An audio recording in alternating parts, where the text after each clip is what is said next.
Fuck it. Here, give me one second. I'm just going to tell my family not to bother me, okay? Oh, that's fine. Go tell your family. Yeah. And we're on the air. Go tell your family. Dennis is going to go tell everyone shut the fuck up. Good evening, everybody. This is the Going Five Hole podcast. The only place you need to go for all your hockey news. Seriously, you're gonna get more here than you would on ESPN. I'm Mike Kane. You might know me from my other podcasts. You probably don't. They're on the same YouTube channel, which you should subscribe to if you're already liking what you're seeing. Currently going to tell his family to shut the fuck up is my friend Dennis Malice. He'll be back in a second. He'll introduce himself in person. So we're going to talk about a lot of shit, including NHL realignment. Big deal. What else? We'll give our mid-season reports. Who's good, who's not. We'll give out awards for mid-season. That sounds good. And just general hockey talk. I got Game Center going right now. Who's on? There's only 3 games on tonight. Anyway, Dennis is back. Why don't you introduce yourself? What's going on? Dennis Malice here, resident hockey expert. 3rd episode of Going Five Hole. Yeah. I've already, while you were telling everybody shut the fuck up. Yeah. And I think we'll also call our friend Nick Payne during this too. Maybe give it a try. Yeah, I think it'll work. I heard him clearly when you called him before we started, so I think this will work. Yeah, sure. I mean, if you want to shoot him a text now, ask him if he's interested. That'd be fine. That's fine. I will do that. All right. But anyway, let's start off with, like you mentioned right before we went on the air, seconds before we went on the air, NHL realignment. Probably the biggest thing to happen in the NHL in a long time. Absolutely. I'm going to pull up a picture here just so I can refer to it, not so I'm just not pulling things out of my ass here. Mm-hmm. But yeah, definitely. First time since the league has really been this big. I guess the 30-team roster. They've realigned the leagues, and the first time really in the history of the NHL that they've done this. I think it's not getting as much press as it should, because I'm not really in favor of it. I don't really like it because I think, in my honest opinion, I think it really only helps one team, and that's Winnipeg. That's really it, and it really screws over the Florida teams. And I would say that it helps out Detroit as well, so Detroit doesn't have to go all the way out to the West Coast. But I don't understand the reasoning behind it. I really don't. I mean, just for one team, because I know Winnipeg was really getting on, really kind of making a case for, okay, we need to do something, but I don't think the entire league really needed to be switched around because of it. Yeah, I hear you. I just think if there was one thing you had to do to simplify it, it was swap Winnipeg and Detroit, or Winnipeg and Columbus, because now you're moving Winnipeg to the west, but now you're moving 2 teams to the east, which doesn't make sense. Like right off the bat, you're going to have 18 teams or 16 teams in the east, 14 in the west, so it's unbalanced in that sense. Not to mention the fact that now you're screwing over 2 more teams instead of having 1, because now you have Florida and Tampa are in the Northeastern Division. Yeah, and they're skipping over a whole sect of teams. What I think they should have done is I think they should switch the 2 Philly teams with the 2 Florida teams, because this way, because teams in like the New York, the Islanders, the Rangers, and the Devils are going all the way down to Carolina. Why not just go to Florida? It's still East Coast, and then. Why do you need to have this much travel? I don't know. Well, I looked at it from their point of view. Now, like when you play within your division, besides playing each other, the closest trip they have, I think, is Philly or Pittsburgh, right? Like for literally every division road game, you have to travel all the way up the East Coast, whether it's the Canadian teams, the Pennsylvania teams, and New York and stuff. That's what's not fair to them. You're making Tampa and Florida travel all the way up the East Coast. See, the problem with that is that West Coast teams do that every day for the division games, because I mean, you got to look at look at if Vancouver and Phoenix play each other now that they're in the same division. That's just as far, if not farther. No, but I guess what I'm getting at is that's their closest Yeah, road game. yeah, it makes sense. At least with at least they're like at least on the West you have teams kind of more spread out in divisions on the road. Like yeah, you're gonna have to make those long trips. It's obvious, but it's unfair in that extent. It's like well, our closest trip besides traveling to each other is going to be all the way up the East Coast. It's not like you're playing. It's not like the division right now is the Florida teams, Washington, Carolina, and I'm missing one more. I can't remember off the top of my head. For who's in the East? To round off the Southeast shit division right now.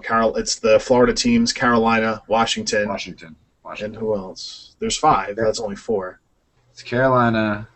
Tampa, Florida, Carolina, Washington, and... I say that's 5. Pretty sure that's it.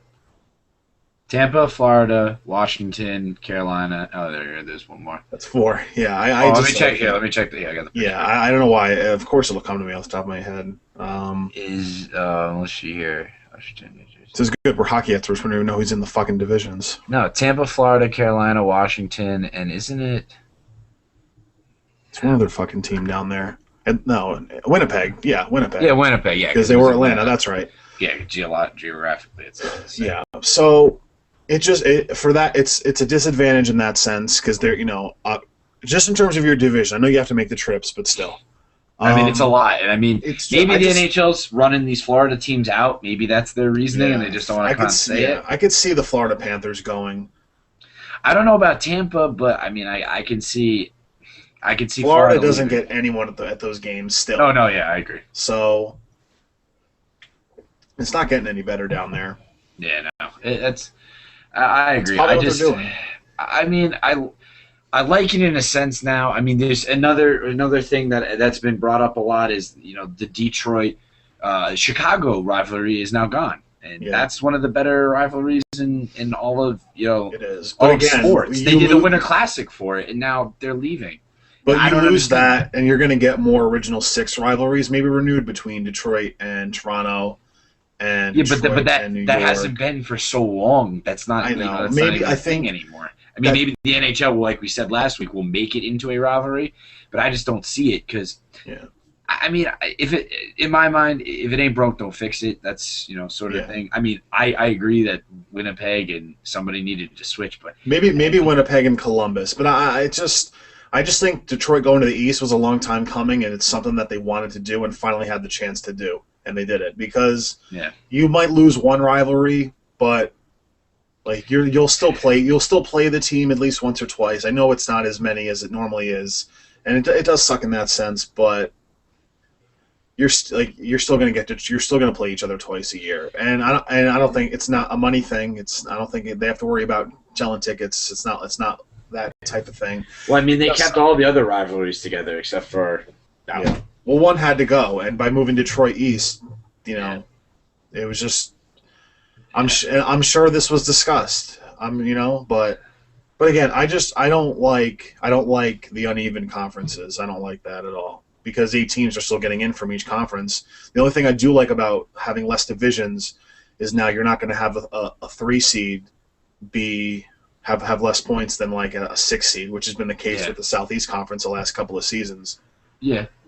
No, I mean, I like it in a sense that Detroit is in the East now, and it'll be cool as as a Rangers fan to see the Blue Jackets more and see the Hurricanes more and see the. I mean, I think now the rivalry with the Capitals.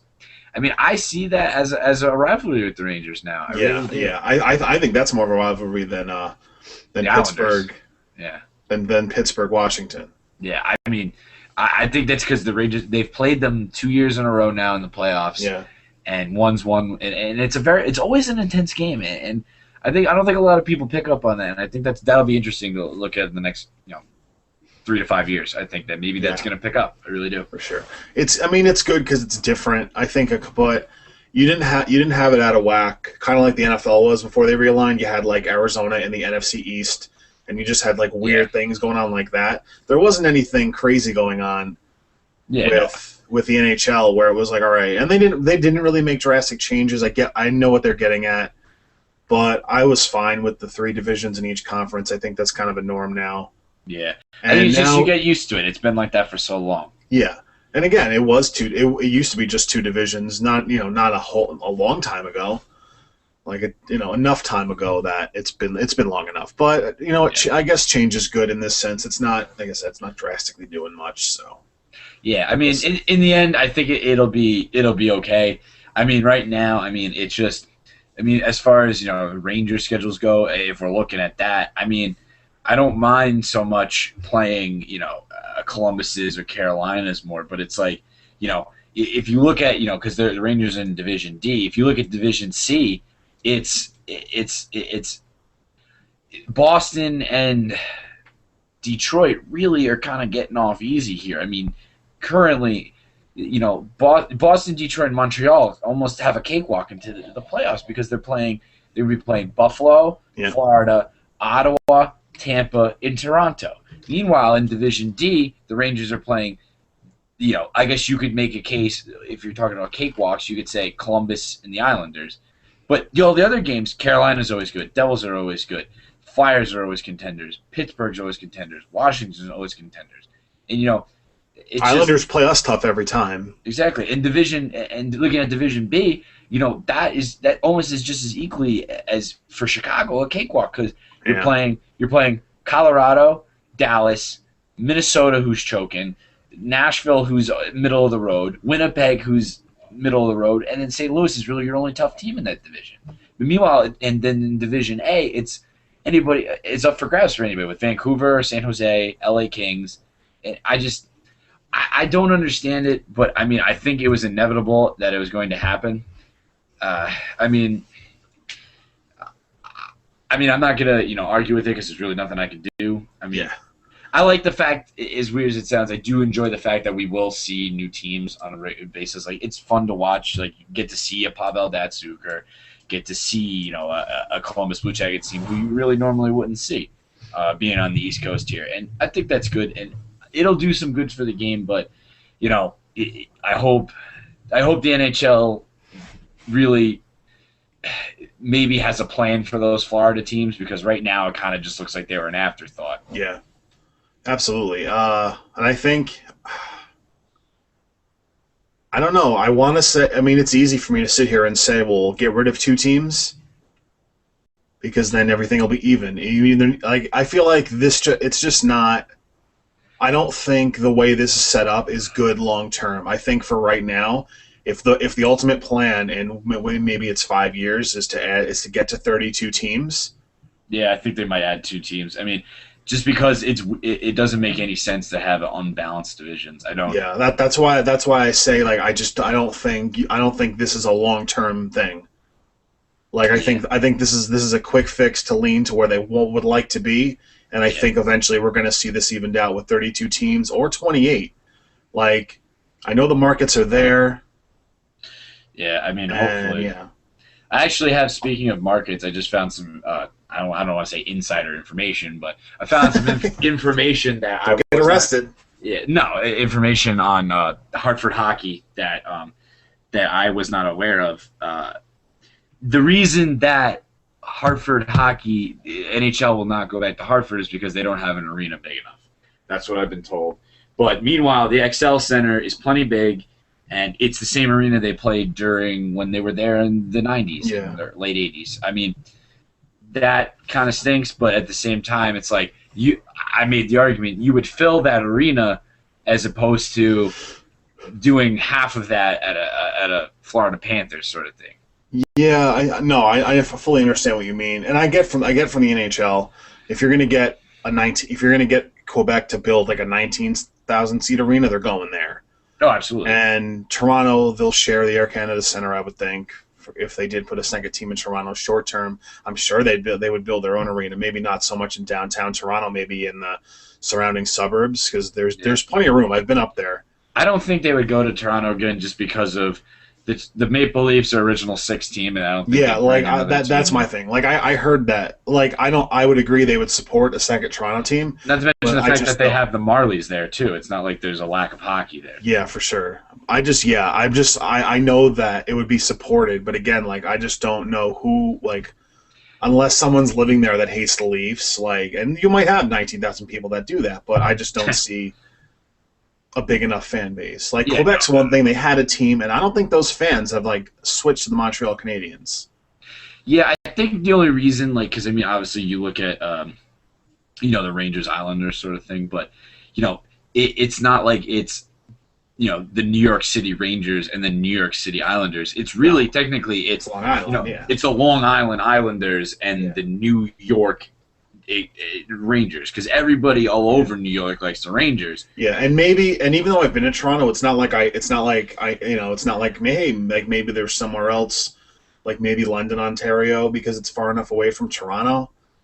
It's still Toronto, you know what I mean? No, yeah, that's the thing. And again, I think like we're explaining the whole Long Island thing because we get it because we're from down there. Maybe we don't get what Toronto is because we're not from there. Yeah, because every sport, I mean, honestly, Long Island, for people who are watching this or may not be watching this, who might watch it later, Long Island is essentially its own state. It really is. Yeah. And it's kind of its own culture down there because, I mean, a lot of people who aren't from here don't understand why there's so many. There's at least, two teams for each sport. You look at basketball, you look at football, you look at baseball, and hockey as well. Hockey is the same. And it's, you kind of have to look at it as like Yankees, Rangers, Giants, or Mets, Jets, Islanders. That's kind of how I always looked at it. Yeah, that's how it is. But I mean, it mixes and matches. I mean, you always have your exceptions. I know a few, and I don't really follow baseball, and I don't really follow any. I mean, I watch football, but it's not that much. But it's kind of a regional thing. It really is, and it kind of just is. If your family liked the team, before, because the reason the Islanders have such a fan base is because the Rangers went through some tough times between 1940 and 1994. 1994, yeah. And the Islanders won Stanley Cup, so a lot of people jumped ship, and it's kind of just how it works. Yeah, because that's how fan bases start. Bandwagoners for the most part. Miami Dolphins. I mean, I guarantee you could find Miami Dolphins fans anywhere. Same with Dallas Cowboys fans. Yeah. It's Buffalo Bills fans and Steelers fans. Yeah, Yankees fans, Steelers fans, all over the country because they win, and that's what people like. Yeah. I mean, I admit, everybody kind of pulls for the team that's doing well, but of course, like the LA Kings. I mean, I jumped on the LA Kings bandwagon. I wouldn't say I'm an LA Kings fan. No. I mean, I'm a diehard. Well, obviously, yeah, I rooted for LA because they went against New Jersey. Yeah, but even if they went against like a team like I don't know, like the Lightning, I'd still root for the Kings because they were on a roll, and you gotta like that about teams like that in that stage who have never won a cup. Yeah, but anyway, so realignment's happening. If you don't know, just go Google NHL realignment. I'll post something on the Facebook page in a little bit once we're done here. So we mentioned Rangers struggles. Let's move there. Okay. 2 tough losses in a row since we've last spoke to you. Well, actually, we did last Friday. That would probably make 3 rough losses earlier than that. So, 3 rough losses in 4 games. They lost to Ottawa last Friday, and then they beat Washington on Sunday, which was fine. They were kind of going on a roll. That Ottawa game was their 3rd game in 4 nights. So the Ottawa game I didn't expect to win, but. Yeah, but they lose in Buffalo on Tuesday, in Winnipeg last night, Thursday the 14th. Just 2 bad losses. They look terrible. What's up? I don't know. And if I did, I'm sure the Rangers would have figured it out a long time by now. But they play down to their opponent. They really do. And Buffalo's a shitty team. And this, I mean, Ottawa is a lot better than people give it credit for. They just assume that they're bad because they have Carlson, Spezza out, and all that jazz. And Anderson look, out. Winnipeg. I mean, they're a decent team. They're decent. They just overtook us for eighth place in the conference. Yeah, I mean, I think what it is that, I mean, the Rangers, the Buffalo game, I can't explain. I can't. They played like crap. I mean, they had a terrible second period. They were shorthanded 4 times, which Buffalo didn't even capitalize on. That Buffalo went 0 for 5 on the power play in that game because their power play is just as bad as ours. Yeah, And look, I'm not blaming anything, but we're missing Mark Stahl big time. Yeah, no, I absolutely. I mean, because in the Buffalo game there was no one there, and they let Marcus Foligno just kind of camp in front of the net, and that's why he scored 2 goals. He had the one really nice goal, by the way, that he put it between his legs into the goal. Kind of an empty net because Lundqvist was out of position when the puck went behind the net, but a nice goal nonetheless. And then he got that third one, which was the dagger in the third period. But he, there's, I think if Mark Stahl plays, he doesn't let Foligno just chill in front of the net all game like I he mean, did. that's not just on Mike Stalby. No, That's just and on a whole look, no, defensive front. guys need to mark their players. But I just think we missed him because he's Well, yeah, you can't replace a guy like that, and yeah, which I think the problem is that there's no. I mean, the whole problem with the Rangers is that they rely their defense is not great, and they rely on Lundqvist to bail them out. yeah, And when they're and then when even with that not so great defense, when you're arguably I couldn't rank those three, Girardi, Stahl, and McDonough, if I wanted to. I couldn't because every one of them does a great thing. yeah. But when you lose one of your top three defensemen on a team that's already struggling on defense, it's just not going to be good. There's no consistency. There's no chemistry between those guys because it's a revolving door. That those bottom three defensemen. I think, I would say bottom four because Strawman's pretty solid there now, but he's not a top three like Mark Stahl, Ryan McDonough, Dan Girardi. But it's been a revolving door between Eminger, Gilroy, Delzato, Bickle. They've been up and down, and no one is just stepping in and saying, "I'm that guy. I'm your guy. I'll stay here. I'll help you." I can't explain it. The Jets are a good team. They can't skate with the Jets. I think that's the problem. The Jets are a lot fast paced. They're a lot stronger. I don't know about stronger. I just think that they're a lot faster. They outskated them, and I think that's the problem. Because if you look at the majority of the scoring chances, it's Evander Kane just flying up and down the ice. Yeah. And that's where I see, the Rangers want to play the grind out hockey, and They Jets can't. They said, can't nope, do it. no, I don't want The to do Rangers. that. The Rangers can't play grind out hockey anymore. They don't have grinders. What? Yeah, no, Michael Haley is going to be your grinder. He's been in the NHL for 4 games. Yeah, no, I think there's got to be a point in time when you look at your system and say, this is not working because it's getting to the point where I'm not saying it's on the players. I'm starting to say it's on the coach, it's on the system because you got to play to your strengths. Stop beating your head against the wall if something's not working. And obviously this is a bad skid. Teams have bad skids, but I just The sad thing is, though, it's like it's not a bad skid. It's 2 bad losses in a row for sure. Like we were playing consistent before it, so it's not like we're like lost like 5 in a row. No, but these are just 2 really bad losses where our weaknesses are glaring. Oh, absolutely. I absolutely agree. I mean, the Jets game. I think the Ottawa game was. The Ottawa team is in the playoffs. I think they're at the 6th seed or something like that. They're not a bad team, and that's a game the Rangers have to have if they want to be, a playoff contender. And same with the Jets. The Jets is a team that they have to beat whether they want to be a playoff contender. And I can't explain it. It's on the defense. I'm going to be honest with you. I'm putting it on the defense, and then if this continues, which it has all year. I'm just going to say that, maybe it's time to switch something up. I'm not saying change a coach, but... No. But look, Tortorella's been a little stubborn with his system. He keeps trying... Like, the results haven't been there because he's trying to win like last year. But last year we had Brendan Dubinsky, Brendan Prust. We had guys like that who would be able to grind out wins and just be tough guys. We don't have that anymore. We need to be a finesse, like fast skating, like just scoring team. That's what this team is, and we're playing like a defensive team. Too much. Yeah, you can't have players like Rick Nash, Marion Gaborik, Carl Hagelin, and JT Miller, and be like, oh yeah, we're gonna grind it out. Like that's not what they do. It's like beating your head against the wall.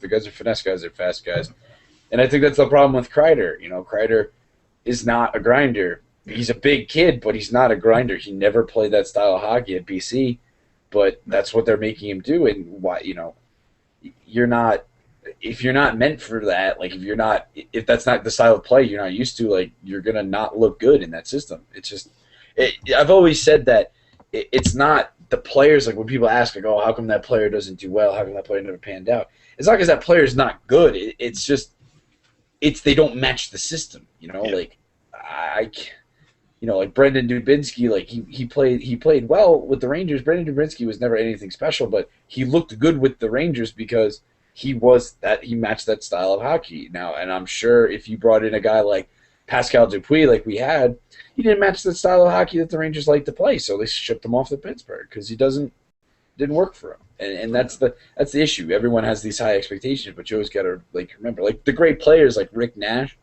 will match the system no matter what they do because they'll always find a way to score. But it's sometimes it just doesn't pan out, and it's because of the system. It's usually not because of the player.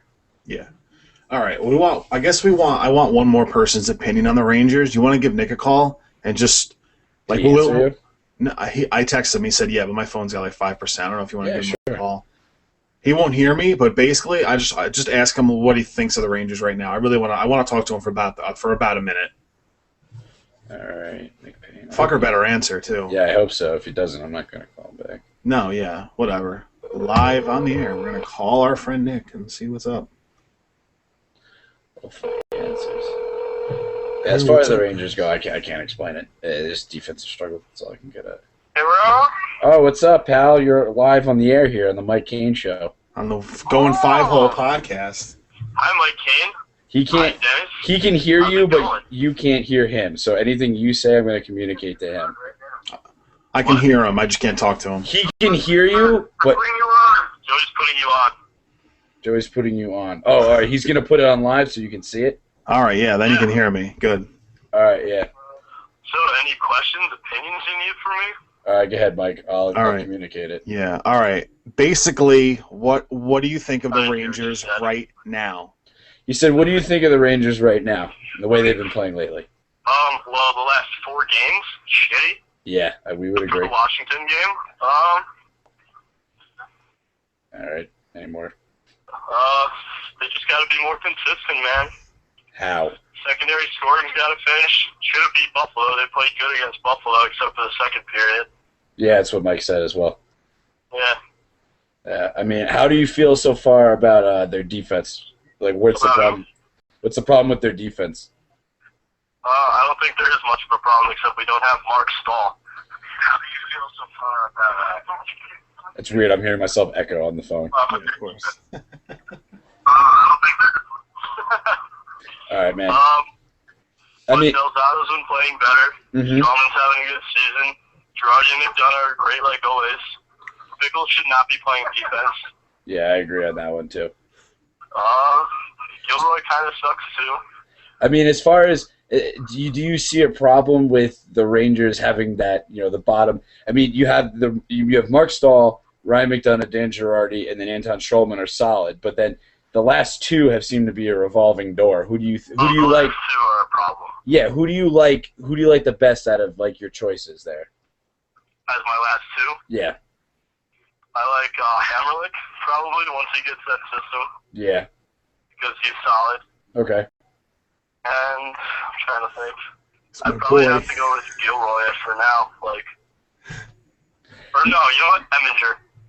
Really? Because I'm not. I mean, I don't know how. I mean, I guess I would ask this question to Mike as well. But see, I say Hammerlick and probably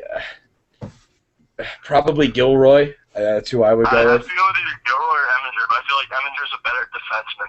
Gilroy's just better in the offensive zone. I don't know. I feel like Eminger takes too many penalties though, and it's just out of place a lot. Yeah. I mean, I don't know. I mean, Mike, what do you think about that? I kind of just think we're screwed until Mark Stahl comes back. Just go with the hot hand if there is one. I can't hear Mike at all. Yeah, no, he said that. He says go with the hot hand.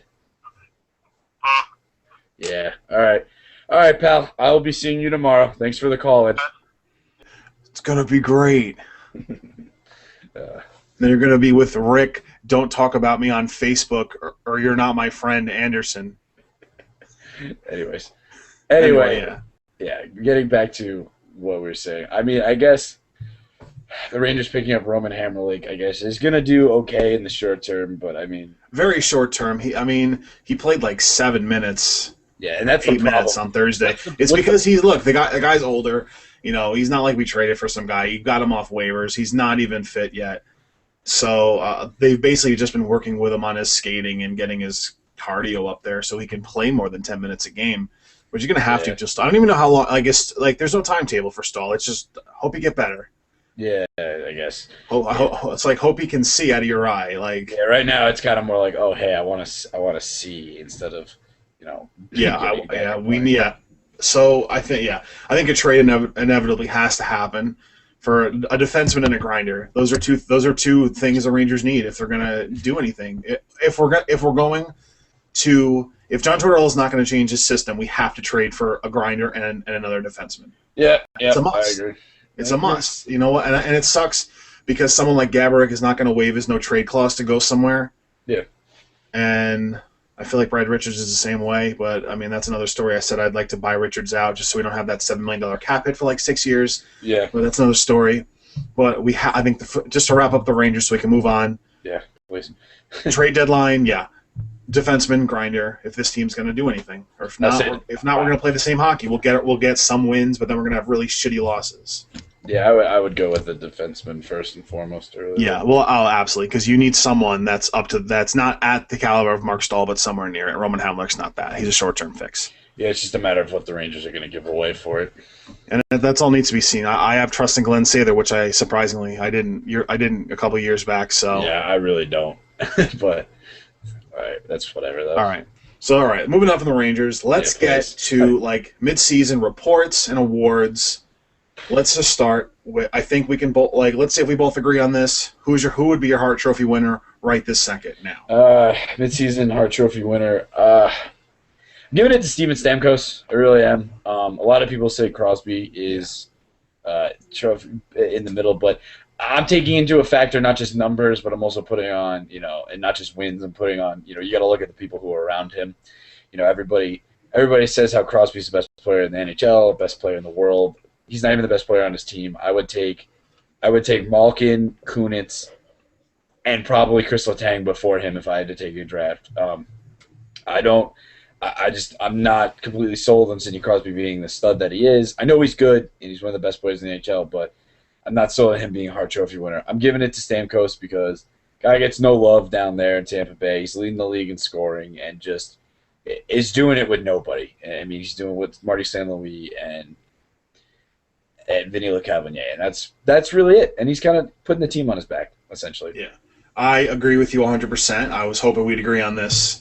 I know everyone's saying Crosby, but I think Stamkos. The only reason the Lightning have a prayer is because he's on that team. You take Stamkos off, that team's last place by a mile. So yeah, no, absolutely, it's obvious. All right, Vezina Trophy. Who would you give that to right now? That's a toughie. That's a real tough one. Probably going with Pecorine, just because the guy's just been because Nashville doesn't score. Just been a stud.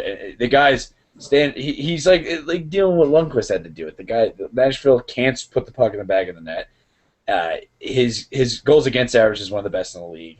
I don't know, he might be up there, and I'm not 100% sure, but I'm assuming he's up there top 5 shutouts. And he's consistent every night, and you know what you're going to get with that guy, regardless of the team.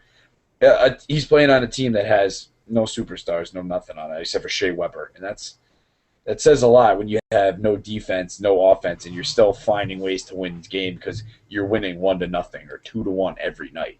Yeah, I hear that. Even though he's hurt, I'm going to go with Craig Anderson from Ottawa.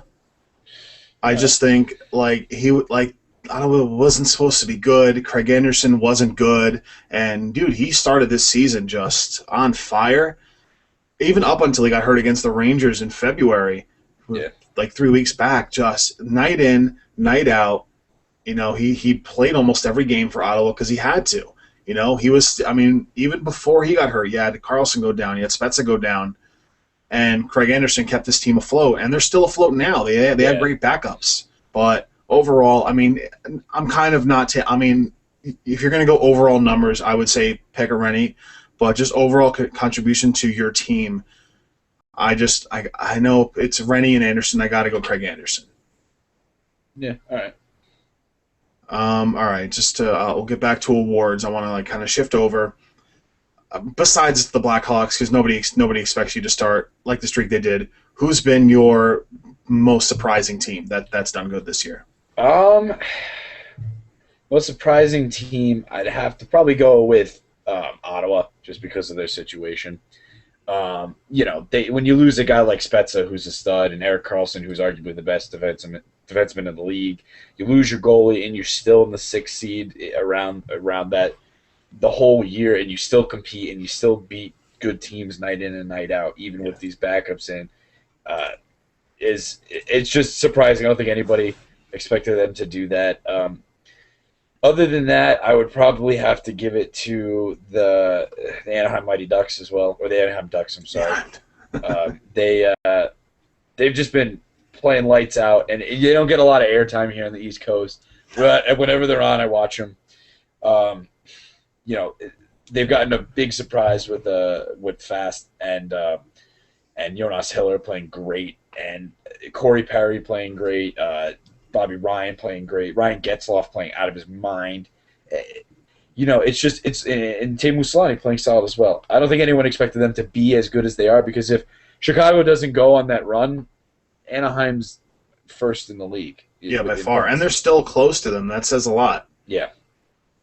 When a team loses 3 games in overtime in their first 24, and you're not like they're miles away from 8 seed, but when you're not like miles away from the rest of the pack, it says a lot.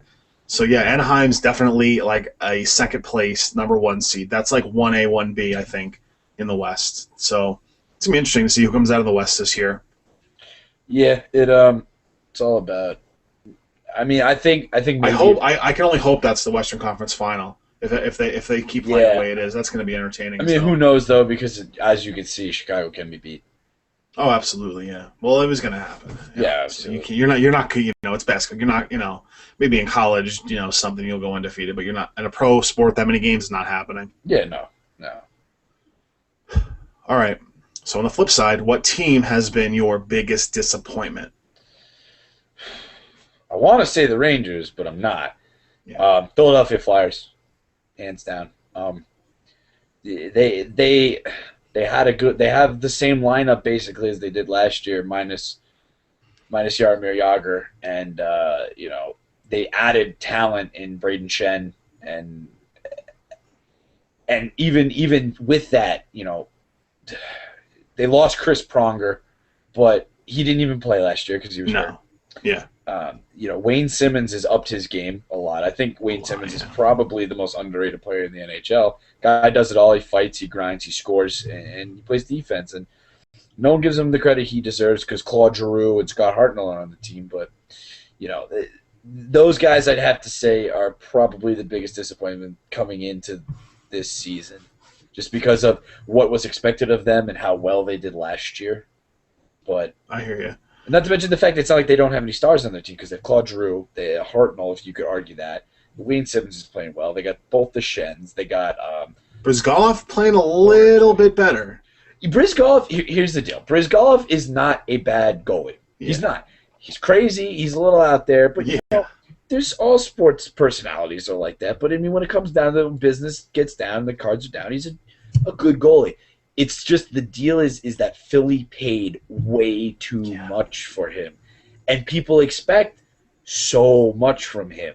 See, now this is the problem with like the same thing with DiPietro, like how much money they paid him, and he never panned out, and he looks like a big disappointment. But how many other guys have been normal guys and have gotten hurt like that, and no one's made a big stink about it? I mean, Brizzy's playing as well as any real goalie out there. Obviously there's people playing better than him, but there's also people playing worse than him. But he's under such scrutiny because he's getting paid so much money. Yeah, for sure.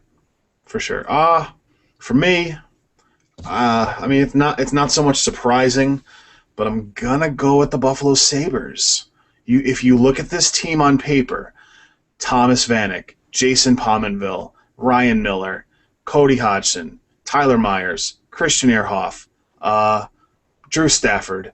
the list kind of goes on and on as far as talented players that are on this team, and they sucked all year outside of a couple of games and, maybe the 1-3 game win streak that they did have, and they find themselves 13th place in the East. I'm not saying they should have lit it up, but to at least be in position, at least be in a playoff position, you should have expected out of this team with the talent on paper. I mean, they changed the coach. Clearly that's not working. Maybe this team is just way overrated, and I missed it too. I don't know. Yeah, I mean, I don't know. Last year they didn't do anything really spectacular. This year, I mean, I can't. I don't watch them enough to know. Exactly. But I mean, they're a young defensive team. Miller's getting up there, and he's not as good as he once was. Yeah. I don't know. You can't expect Vanek and Pominville to put the team on his back. I mean, it's not so surprising for me because I didn't expect too much for them. But I mean, I guess being up there and you being surrounded by it, I guess you kind of. Because I've heard the hype. I'm like, especially seeing a couple Rochester American games where a couple of the younger players were down there. Cody Hodgson was down there. Marcus Foligno was down there, just to name a couple guys who are on the Sabres now. And it was almost like, well, shit, they should do something maybe 8th place, 7th place, but they're just so bad. And it's like, they're talking fire sale, get rid of everybody. But I just think that's my biggest disappointment. You named Philly, which I fully agree with, but something about the Sabres, I just feel like they should have been better. They were better 2 years ago, and they kind of have the same team. Yeah. I guess everyone gets older and they lose ability. Yeah. But whatever. So we already talked about who we think our Hart Trophy winner is. Who's been the biggest disappointment so far this year? As far as player goes, yeah. That's a toughie just because of not really seeing as many players as I'd like to have seen. Probably, and this is being a long shot here, and he is hurt right now. Probably Patrick Sharp. Patrick Sharp's not playing as well as he did last year. Patrick Sharp has kind of been pushed down to a role on his team where he's just like a third liner, power play guy, and he scored more. He scored more than anyone on that team, I think, last year, and then this year he's hurt now. I think he's on the IR, but I'm just super disappointed in somebody like that because you can't.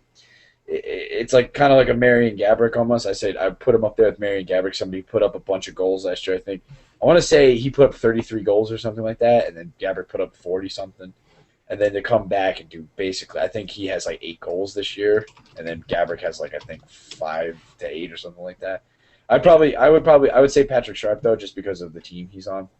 I hear you. I'm gonna, you say Gaborik. I'm going to say Marion Gaborik and Brad Richards, a combo. Yeah. And well, that's for numerous reasons. One is that Gaborik scored 40 goals last year, and like you said, he has 5 this year through 25, 26 games. Yeah. It's just unacceptable. And I know that we've talked about this already. And I'm not going to take that excuse that, well, he's not the number one guy. So what? You're not the number one guy, so you forgot how to play hockey? And if you watch that Winnipeg game, his confidence is non-existent. Oh, yeah, absolutely. He fanned on the penalty shot. He had 2 chances at that. He got barely hooked by Bufflin to get the penalty shot. Still could have gotten a wrist shot off, which, by the way, he's got one of the best ones in the league. Yeah. Well. So not only does he try and deke, which he doesn't do. This is why he doesn't do shootouts. He tries to deke the goalie. He doesn't do it. And then the penalty shot. Dude, just walk up and take a wrist shot. I don't know what you don't have these moves. You have a wrist shot. Like, take it. And then to move on to Brad Richards, he's invisible. Yeah, no, I agree like, with that. You don't have to worry about him when he's on the ice. Like, you're supposed to be this big playmaker and you're not.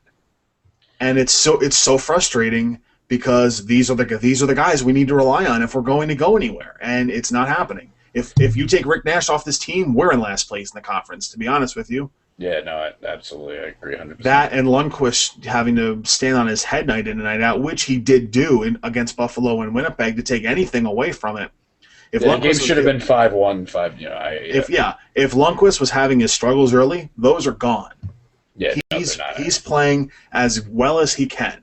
Yeah. Sometimes his defense in front of him makes mistakes. whether it's drawing penalties, this, that, the other thing, or the guys ahead of them aren't scoring. So to just look it up, and where the fuck's the Rangers?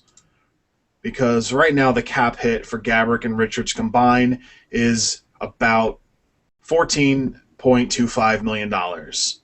And for that $14 million, you have a contribution of a combined 32 points. Yeah, no, it's... Through 26 games in the season, you have a combined 32 points from $14 million on your roster, which is way unacceptable, and that's the reason why the Rangers are where they are. If those two guys are playing to their potential, the Rangers are way up in the standings near first place. I agree. At least in the Atlantic. I agree. I absolutely agree. So there's my rant on disappointing players, because I'm tired of watching these Ranger games. Yeah, and you expect a lot more. Yeah, and at this point, I don't know why I expect it, because I should expect that they're going to suck. But, just don't play them. Just, you know what? Bench them. Tortorella rips, and that's the other thing with the Rangers. We come out with no energy. It takes 2 shit periods and probably down by a goal or 2, and then John Tortorella's got to rip them a new asshole, and then we come out hot for the third period. Yeah, like I've said before, the Rangers have to score first. If they don't, then they're SOL. Then it's shit, yeah. Just whatever. I don't know. That's really all I give a shit about. Biggest disappointment. Oh yeah, who do you think? Any surprises for the playoffs? Like, what is it? Is any team you think is going to go on a run, or do you think it could be like Chicago, Anaheim out west?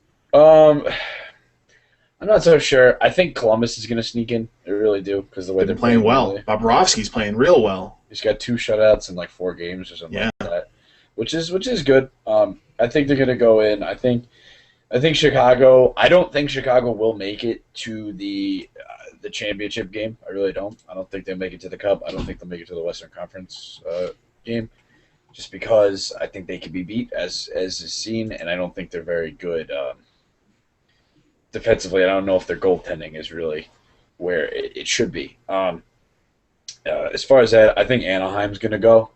I would be so bold to say probably like an Anaheim versus San Jose sort of thing.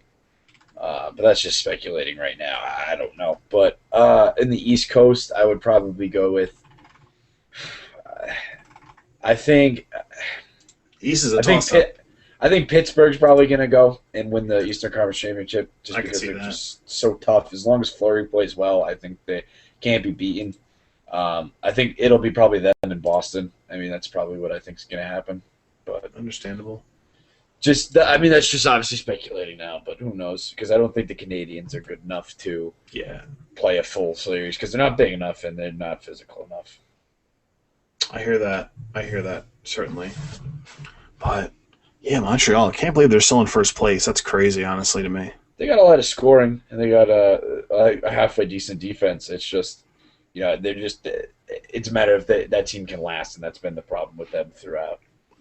Yeah. Just by the way, to put Anaheim into perspective, they're closer than I would have thought. Chicago, of course, is in first place. They're 22-2-3 at 47 points.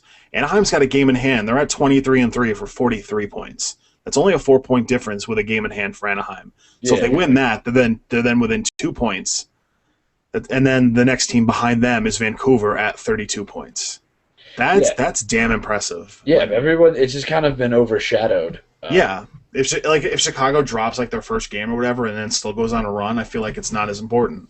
Yeah, no, I mean, it's because everyone, the whole undefeated thing. But Anaheim's been playing well, and I'm going to give it's due credit's due. And and I'm telling you, it's going to be tough for teams to jump over each other when you're constantly playing your own teams in your own conference, which is how this season is. Yeah, that's the problem. Is you have to beat your conference, you have to beat your division opponents, and if you don't, you're screwed. Yeah, you're not moving. That's the problem with the Rangers. The Rangers can't beat their division opponents, and they just stay the same place, or they take them to overtime. Which take them to overtime, and they don't go anywhere. Yeah. So, and they got Pittsburgh tomorrow afternoon, which I'm really not looking forward to that game. Obviously, I'm watching. That's true. He's not, but it still doesn't matter. I mean, you could sit You could say they might as well rest Crosby too. Yeah, the way this is going, I agree. I mean, it'd be nice to get a regulation win and move up, but now you're sitting 2 points behind Winnipeg in ninth. I mean, one game in hand, so that's the only advantage. Yeah. We'll see. We'll see. Again, I know this is a full hockey podcast. It is more of a focus on the Rangers a little bit. You see the frustration. It's a lot of frustration. You really do, and it's almost like I want to get on here more and talk about it when they're doing bad. Like, it's so weird. When they're doing good, I'm like, yeah, they won. All right, on to other shit. They lose, fuck it. 30 minutes just ripping into everything. Yeah. I mean, I don't know. I don't know what's going on, but yeah, I agree with you that, Richards and Gabrick have just been invisible, and you can't have that from two of your top paid players. I hear that. All right, I guess that about does it for us this week. Look, watch hockey. Go see your local hockey. By the way, dude, that OHL game I went to last week, this shit. Was it? It was good? Dude, it was fucking good. And it's kind of funny. I spent, the ticket was $19. Obviously, not a lot, whatever. But that's more money than I've ever spent on an AHL ticket for a junior game. Yeah, but it's worth it. Oh, my God, dude. Like, first of all, the building we're in probably holds like 2,000 people. It's like, it's basically like Middleton Civic Center ice rink. Yeah. Maybe a little bit bigger than that. Yeah. But it was fucking awesome. Like, first of all, we're in Canada, so people give a shit. Yeah. I mean, it was kind of sold out, not sold out, but like the middle seats were packed, and like they had legit 2,000 people there to watch the junior players. Yeah. Brett Ritchie's really good. He's on Niagara. He was drafted by Dallas in the second round in 11, so that was kind of like the one prospect I was like really looking for. Mm-hmm. But yeah, I wish we could have seen them play London because I know like Ty Domi's kids on that team. Yeah. He's a stud. So like I mean, obviously we missed some of the better prospects, but whatever, man. It was a good time. Yeah, I just went to go actually see a Bridgeport Sound Tigers game for free, and I wound up actually sitting in a luxury box. So that was pretty cool. How the hell did you swing that? I met some of my buddy got tickets for free through a friend, and then we saw our friends on the Jumbotron up there, and we called them like, "What are you guys doing up there?" And I guess they got free tickets from their coach of their team, and like we went up there. It was pretty cool. I mean, it was a Tuesday. It was a Tuesday AHL game, so there wasn't a lot of people there. Yeah. But it was a good game. It went to overtime. Sound Tigers won in overtime. They beat the Springfield Falcons. Okay. I really didn't care who won. Rick DiPietro was in goal. Oh man, I forgot. That's right. They waived him and nobody wanted him. Yeah, that was interesting. I was on him the whole game. I was screaming at him the whole game. I'm sure he heard you. Yeah, I'm sure he was glad. Yeah, I was there, his only fan. Yeah. But there was a couple. One good prospect down there. No one any really particular that. Well, that's because everyone there is already on the Islanders. Yeah, I mean on the Falcons, there's a guy named Jonathan Odi Marchessault, who is he was actually in the Rangers system, but they let him go because he doesn't fit the Rangers system because he's a small kind of Marty St. Louis kind of guy. Okay. Who are the Falcons NHL team? Oh, it is Columbus. Okay. I had no fucking clue. Yeah, no, I always look before. So. Yeah, no, so do I whenever I go. Whenever I end up, usually in Wilkes-Barre, when I go for free, I end up just going to a random game. Yeah, no, I always try to see if there's somebody on the team that's like worth looking at. Yeah, but yeah, dude, all those games are worth it. Then what the fuck after? Like, we're in Canada. We went to Pizza, the Canada chain, which is pretty decent just because we're there. Just like little shit. Like, you buy a fucking Coke bottle, there's like shit in French on it. It's just like I can like throw a rock to Canada and it's like shit's so different. It's so weird. Oh yeah, absolutely. But yeah, so that was fun. It was a good night. It was a Thursday, so whatever. Yeah, no, it's fun. Got home at 11, and yeah, it was a blast. I loved it. Every day is a good day for hockey.